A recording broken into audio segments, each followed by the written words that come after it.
1월 16일 목요일입니다. 어제 수요 예배는 은혜 받으신 줄로 믿습니다. 남은 한 주간도 말씀으로 승리하시기를 축복합니다.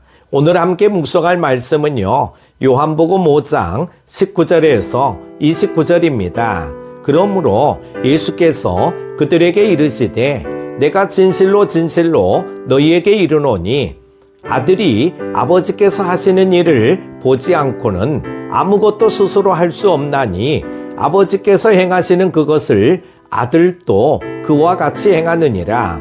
아버지께서 아들을 사랑하사 자기가 행하시는 것을 다 아들에게 보이시고 또 그보다 더 큰 일을 보이사 너희로 놀랍게 여기게 하시리라.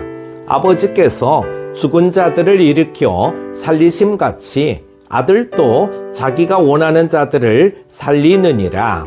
아버지께서 아무도 심판하지 아니하시고 심판을 다 아들에게 맡기셨으니 이는 모든 사람으로 아버지를 공경하는 것 같이 아들을 공경하게 하려 하심이라. 아들을 공경하지 아니하는 자는 그를 보내신 아버지도 공경하지 아니하느니라. 내가 진실로 진실로 너희에게 이르노니 내 말을 듣고 또 나 보내신 이를 믿는 자는 영생을 얻었고 심판에 이르지 아니하나니 사망에서 생명으로 옮겼느니라. 진실로 진실로 너희에게 이르노니 죽은 자들이 하나님의 아들의 음성을 들을 때가 오나니 곧 이때라. 듣는 자는 살아나리라. 아버지께서 자기 속에 생명이 있음같이 아들에게도 생명을 주어 그 속에 있게 하셨고 또 인자됨으로 말미암아 심판하는 고난을 주셨느니라. 이를 놀랍게 여기지 말라. 무덤 속에 있는 자가 다 그의 음성을 들을 때가 오나니 선한 일을 행한 자는 생명의 부활로 악한 일을 행한 자는 심판의 부활로 나오리라. 아멘. 우리는 교회 안에서 신앙이 자랐지만 반대로 실족하고 교회를 떠나기도 합니다. 이렇게 되는 이유는 대부분 성도들이 자기 경험과 수준 속에서 다른 일을 평가하고 비판하기 때문입니다. 본문은 안식일에 병자를 고친 예수님을 비난하는 유대인들에 대한 답변입니다. 본문에서 우리는 우리가 남을 비판할 때 주의해야 할 것이 무엇인지를 배우게 됩니다. 첫 번째는 하나님의 뜻에 부합하는가입니다. 우리는 하나님의 뜻대로 살아가는 사람들입니다. 따라서 날마다 하나님의 뜻을 묻고 질문에 답해 주시는 하나님의 말씀을 듣고 순종하며 살아가야 합니다. 한마디로 우리는 영적으로 민감해야 합니다. 그러나 우리의 말과 행동은 하나님의 뜻에 순종하지 못하고 제멋대로일 때가 많습니다. 그래서 자신의 감정대로 말하고 스스로 옳게 여기는 대로 행동합니다. 유대인들이 예수님을 비난한 근거는 안식일에 일하지 말라는 율법 조항을 어겼다는 것입니다. 그러나 안식일을 주신 하나님의 뜻은 안식일에 선을 행하고 생명을 구하기 위함이었습니다. 또한 안식일을 위해 사람이 있는 것이 아니라 안식일이 사람을 위해 있는 것입니다. 또한 안식일의 주인은 예수님이십니다. 예수님은 언제나 하나님 아버지의 뜻대로 행하실 분입니다. 예수님은 한 번도 독단적으로 일하신 적이 없습니다.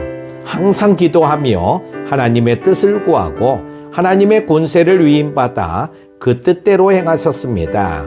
그런데 우리는 남을 비판할 때 자신은 하나님의 편에 서 있다는 착각을 할 때가 많습니다.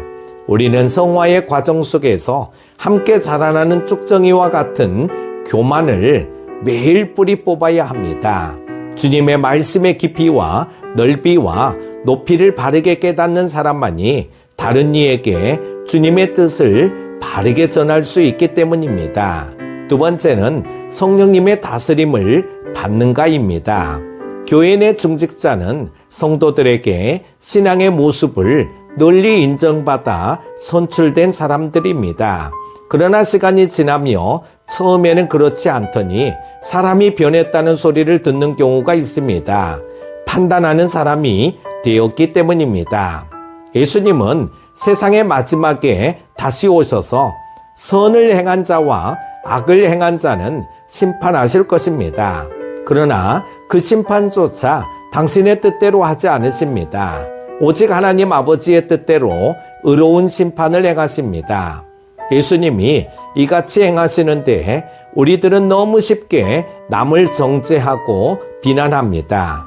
신앙의 경륜이 오래될수록 직분의 무게가 더해질수록 더욱 겸손해야 하지만 그러지 못하기 때문입니다. 예수님은 하나님의 생명 안에 거하셨습니다. 또한 우리는 예수 그리스도의 죽으심과 부활하심에 합해 그리스도의 생명에 연합한 자가 되었습니다. 예수님이 하나님의 뜻 안에 살아가시듯 예수님이 주신 영생을 누리는 우리는 성령의 다스리심을 받으며 살아가야 합니다.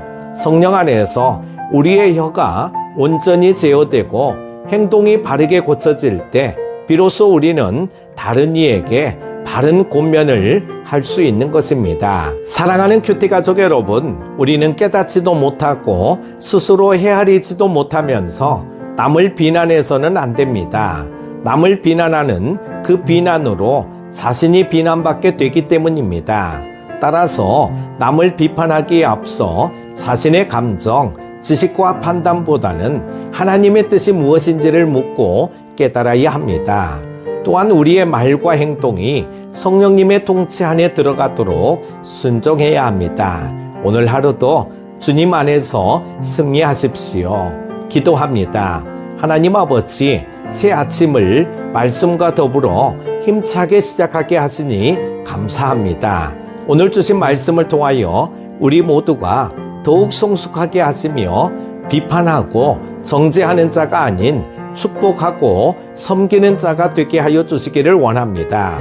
언제부터인가 우리 안에 죄악된 모습이 스며들어와 있지는 않습니까? 예수 보혈의 피로 깨끗이 씻어주사 정결케 하여 주시고 겸손한 자 되게 하여 주옵소서. 입술에 파수꾼을 세워 주옵소서. 오늘도 주 안에서 말씀 안에서 승리하며 하나님의 사랑을 흘려보내는 자 되게 하여 주옵소서. 평안하게 하여 주실 줄로 믿고 감사드리며 예수님의 이름으로 기도드립니다. 아멘.